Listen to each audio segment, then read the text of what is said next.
Hello my dear cricket viewers, உங்க எல்லாருக்கும் ஒரு பெரிய வணக்கம். இன்னைக்கான வீடியோ என்ன அப்படின்னு பாத்தீங்கன்னா, நடந்து முடிஞ்ச ஐபிஎல் ஆக்ஷன் 2025ல ஆர்சிபி எடுத்த ஒரு சூப்பரான இங்கிலீஷ் ஆல்ரவுண்டர் அப்படின்னா அது ஜாக்கோ பெத்தல் அப்படின்னு சொல்லலாம். 2.6 கோடி ரூபாய்க்கு அவரை தட்டி தூக்குனது ஒரு ஸ்டீல் பை அப்படிங்கிறதுல மாற்றுக்கிறதே கிடையாது. கிட்டத்தட்ட ரீசன்ட் டைம்ஸ்ல ஒரு சென்சேஷனல் பிளேயராவே ஜாக்கோ பெத்தல் மாறிட்டு இருக்காரு அப்படின்னு சொல்லலாம். எஸ், பேட்டிங் பவுலிங் ரெண்டுலயுமே கலக்குற ஒரு பிளேயர். ஆனா இப்ப அவருக்கு வந்து பாத்தீங்கன்னா ஒரு சின்ன ஹாம்ஸ்ட்ரிங் இன்ஜுரி ஏற்பட்டிருக்கு. அதனால அவர் சாம்பியன்ஸ் டிராஃபி விட்டே ரூல்ட் அவுட் ஆக போறாரு அப்படிங்கிற மாதிரி நியூஸஸ் வந்து போயிட்டு இருக்கு. ஈவன் தோ அவர் ஐபிஎல் 2025 விளையாட மாட்டார் அப்படிங்கிற மாதிரி வந்து சொல்றாங்க. ஓகே, கிட்டத்தட்ட இந்த நியூஸ் கன்ஃபார்ம் தான். ஏன்னா இப்ப ரெண்டாவது ஓடிஐலயே வந்து பாத்தீங்கன்னா ஜாக்கோ பெத்தல் விளையாடல. இத்தனைக்கு அவர் முதல் ஓடிஐல கிட்டத்தட்ட 50 ரன்களுக்கு மேல அடிச்சாரு. சோ அவருக்கு ஏற்பட்ட அந்த இன்ஜுரி தான் காரணம் அப்படிங்கிற மாதிரி டாஸ்க்ல கூட சொல்லியிருந்தாங்க. இப்போ அவருக்கு ரீப்ளேஸ்மெண்ட் பிளேயராலாம் வந்து இங்கிலாண்டே வந்து ஆள் தேட ஆரம்பிச்சுட்டாங்க. அப்படிங்கிற பட்சத்துல ஆர்சிபியும் கண்டிப்பா அவருக்கு ரீப்ளேஸ்மெண்ட் பிளேயரை தேடணும் இல்லையா? சோ நம்ம இந்த வீடியோல என்ன பேச போறோம் அப்படின்னா, ஜாக்கோ பெத்தலை ரீப்ளேஸ் பண்ண போற ஒரு சில ஆப்ஷன்ஸ் யார் யாரு அப்படிங்கறத பத்தி தான் பேச போறோம். ஃபர்ஸ்ட் பாத்துக்கிட்டீங்க அப்படின்னா பென் மெக்டர்மட் அப்படின்னு சொல்லிட்டு ஒரு ஆஸ்திரேலியன் விக்கெட் கீப்பர் இருக்காரு. எஸ், கிட்டத்தட்ட ஐபிஎல் 2025 ஆக்ஷன்ல வந்து அவர் 75 லட்சம் தான் தன்னோட நேம வந்து ரிஜிஸ்டர் பண்ணியிருந்தாரு. ஒரு ரைட் ஹேண்டர் பேட்டர், கிட்டத்தட்ட 25 T20 இன்டர்நேஷனல் விளையாண்டிருக்காரு. 342 ரன் வந்து பாத்தீங்கன்னா அடிச்சிருக்காரு. ஒரு 250 தான். ஆனா அவர் வந்து பாத்தீங்கன்னா பயங்கரமான ஃபார்ம்ல ரீசன்ட் டைம்ஸ்ல இருக்காரு அப்படின்னே சொல்லலாம்.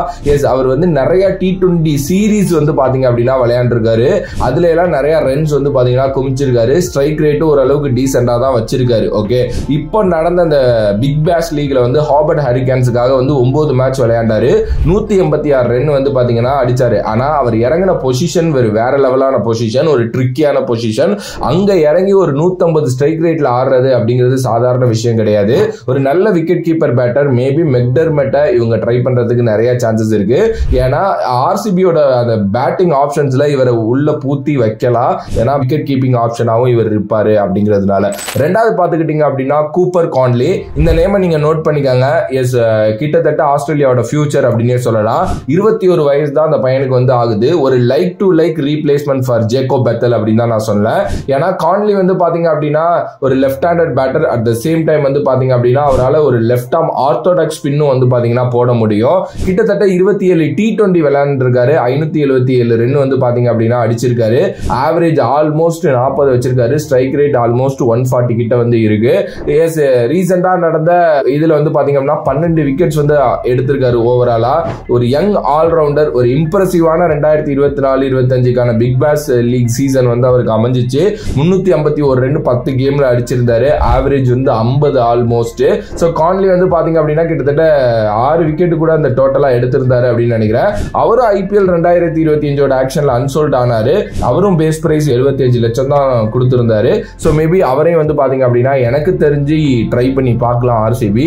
அதுக்கு அடுத்தபடியா பாத்தீங்க அப்படின்னா மைக்கேல் பிரேஸ்வெல், நியூசிலாந்தை சேர்ந்த ஒரு ரினோவ்டு கிரிக்கெட்டர் அப்படின்னு தான் நான் சொல்லுவேன். எஸ், அவர் எப்படி இன்னமும் வந்து இந்த ஐபிஎல் பக்கம் தலை காட்டவே மாட்டேங்கிறாரு அப்படிங்கிறது எனக்கு தெரியல. ஐ திங்க் ஆர்சிபிலே இதுக்கு முன்னாடி இருந்திருக்காரு அப்படின்னு நினைக்கிறேன். பட் ஆனா கரெக்டான கேம்ஸ் எல்லாம் வந்து அவருக்கு கிடைக்கவே இல்ல. ஒரு இன்கிரெடிபிள் ஆல்ரவுண்டர் எபிலிட்டி இருக்கக்கூடிய ஒரு பிளேயருங்க. அவரால் குயிக் ஃபயர் கேமியோஸ் வந்து பாத்தீங்க அப்படின்னா விளையாட முடியும். அதே நேரத்தில் நல்ல ஒரு handy option for right arm spin bowling அப்படின்னு தான் நான் நினைக்கிறேன். பிரேஸ்வெல் வந்து ஆர்சிபி கேம்ப்ல ஆல்ரெடி இருந்திருக்கிறதுனால கண்டிப்பா அவரை பத்தி அவங்களுக்கு நல்லாவே தெரியும். ஒரு எக்ஸலண்டான T20 நம்பர்ஸ் அவர்கிட்ட வந்து இருக்கு. ஆர்சிபியோட கேம் சேஞ்சரா மாறதுக்கு கூட நிறைய சான்சஸ் இருக்கு. 1.5 கோடி ரூபாய்க்கு ரிஜிஸ்டர் பண்ணியிருந்தாரு. கண்டிப்பா அவர் அப்படியே கூட எடுக்கலாம். எஸ், பார்க்கலாம் என்ன பண்ண போறாங்க அப்படின்னு சொல்லிட்டு. அதுக்கு அடுத்தபடியா வந்து டேரில் மிச்சல் நான் சொல்லுவேன். நியூசிலாந்து கிரிக்கெட்டரோட ஒரு எக்ஸ்பீரியன்ஸான மிடில் ஆர்டர் பேட்டர் தான் டேரில் மிச்சல். அவர் வந்து பாத்தீங்கன்னா இந்த வாட்டி அன்சோல்ட் ஆயிருக்காரு அப்படின்னு நினைக்கிறேன். சோ அது வந்து ரொம்ப ரொம்ப ரொம்ப ஒரு மாதிரி எப்படிப்பா அப்படிங்கிற மாதிரி இருந்துச்சு. ஏன்னா போன வாட்டி ஆல்மோஸ்ட் 14 கோடி ரூபாய் கொடுத்து எடுத்தாங்க சிஎஸ்கே. இந்த வாட்டி அவர் அன்சோல்ட் ஆனது வந்து உண்மையுமே கொஞ்சம் என்னடா இது அப்படிங்கிற மாதிரி தான் இருந்துச்சு. ஆனா போன வாட்டி அவர் பெருசா வந்து விளையாடல. பட் ஆனா அவருக்கோட டேலண்ட் அப்படிங்கிறது பயங்கரம். அவருக்கு ஒரு நம்பர் 3 பொசிஷன்ல எல்லாம் பேட்டிங் கொடுத்தீங்க அப்படின்னா கிழிச்சு கையில கொடுத்துட்டு போயிருவாரு. சோ டேரில் மிச்சல் ஒரு சூப்பரான ஆப்ஷன். நிறைய எக்ஸ்பீரியன்ஸ் இருக்கு. இந்தியால நிறைய விளையாண்டிருக்காரு. ஐபிஎல்லையும் நிறைய ஆடி இருக்காரு. அப்படிங்கிறதுனால அந்த மிடில் ஆர்டர் பொசிஷனை கரெக்டா ஹோல்ட் பண்றதுக்கு டேரில் மிச்சல் கரெக்டா இருப்பாரு. 33 வயசு ஆகுது. 2 கோடி ரூபாய் பேஸ் பிரைஸா வச்சு ரிஜிஸ்டர் பண்ணியிருந்தாருன்னு நினைக்கிறேன். சோ அவரை வந்து பாத்தீங்க அப்படின்னா மேபி வந்து ட்ரை பண்ணலாம் ஆர்சிபி அப்படிங்கிறது தான் என்னோட கருத்து. லாஸ்டா வந்து பாத்தீங்கன்னா இந்த ஒரு ஆப்ஷன் தான் நிறைய பேர் சொல்லிட்டு இருக்காங்க. டெவால்ட் பிரூவிஸ், சவுத் ஆப்பிரிக்காவோட இந்தியாவோட promising batter Dewald Brevis, baby AB அப்படின்னு ஒரு காலத்துல எல்லாரும் செல்லமா கூப்பிட்டு இருந்தோம். மும்பை இந்தியன்ஸ் அவரை எடுத்து அவரால் கரெக்டா வந்து விளையாட வைக்க முடியல. சோ பெருசா அவர் பெர்ஃபார்மே பண்ண முடியல அப்படிங்கிற மாதிரி வந்து பாத்தீங்கன்னா டெவால்ட் பிரிவிஸ் மேல ஒரு முத்திரை குத்தப்பட்டுருச்சு. எஸ், ஆனா ரீசெண்டா நடந்த SA20 காம்படிஷன்ல 291 ரன் வந்து பாத்தீங்க அப்படின்னா அவர் ஓவராலா அடிச்சிருந்தாரு. ஆனா அவர் எப்படின்னா ஒரு சஞ்சு சாம்சன் மாதிரிங்க, அவருக்கு இந்த ரன்ஸ் எல்லாம் பெரிய இதுவே கிடையாது, ஆனா அவர் அடிப்பாரு, அவரால் அடிக்க முடியும், அவ்வளவுதான். அண்ட் பயங்கரமான பிளேயர், சூப்பரா இம்ப்ரூவ் பண்ணிட்டு இருக்காரு.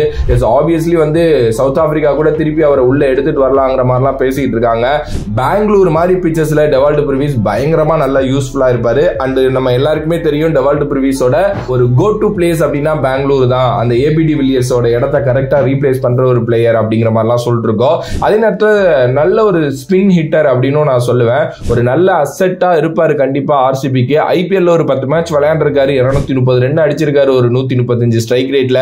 SA20ல இப்போ 10 இன்னிங்ஸ்ல கிட்டத்தட்ட 291 ரன் அடிச்சிருக்காரு, ஒரு 184 ஸ்ட்ரைக் ரேட்ல பயங்கரமா ஆடி இருக்காரு. கரெக்டான பொசிஷன் கொடுத்து கரெக்டான இடத்துல அவர் வந்து விளையாட வச்சோம் அப்படின்னா உண்மையிலுமே ஒரு கோ டு பிளேயரா இருப்பாரு அப்படிங்கிறது தான் எனக்கு தோணுது. ஸோ கண்டிப்பா டெவால்ட் பிரிவிஸ் ஒரு சூப்பரான ஆப்ஷன் RCBக்கு. மேபி அவங்க ட்ரை பண்ணாங்க அப்படின்னா கண்டிப்பா ரொம்ப நல்லா தான் இருக்கும் அப்படின்னு தான் என்னோட கருத்து. சரி, உங்களோட கருத்து என்ன அப்படிங்கறத பத்தி நீங்க மறக்காம கமெண்ட் பாக்ஸ்ல கமெண்ட் பண்ணுங்க. நீங்க நான் சொன்ன இந்த பிளேயர்ஸ் எல்லாத்துலயும் எந்த பிளேயரை கரெக்டா எடுத்தா நல்லா இருக்கும், இல்ல ப்ரோ இவங்க 6 பேரும் இல்லாம இன்னும் நிறைய ஆப்ஷன்ஸ் வந்து இருக்கு அப்படின்ட்டு உங்களுக்கு ஏதாவது ஆப்ஷன்ஸ் இருந்துச்சு அப்படின்னா அதையும் மறக்காம கமெண்ட் பாக்ஸ்ல கமெண்ட் பண்ணுங்க. If you like the video please like, share and subscribe to நம்மளோட கிரிக்ஸிப் சேனல். வேறொரு வீடியோல வேறொரு கான்செப்ட்ல வந்து சந்திக்கின்றேன். அண்ட் தொடர்ந்து நிறைய நம்மளுக்கு IPL videos and champions trophy videos போட போறோம். இடையில WPL வேற வருது, அதை பத்தி நம்ம கவர் பண்ணுவோம். உங்களுக்கு என்ன மாதிரி வீடியோஸ் வேணுங்கிற லிஸ்டையும் சொல்லுங்க, அந்த வீடியோவும் வந்து சேரும். நன்றி, வணக்கம். Love you all, stay safe மக்களே.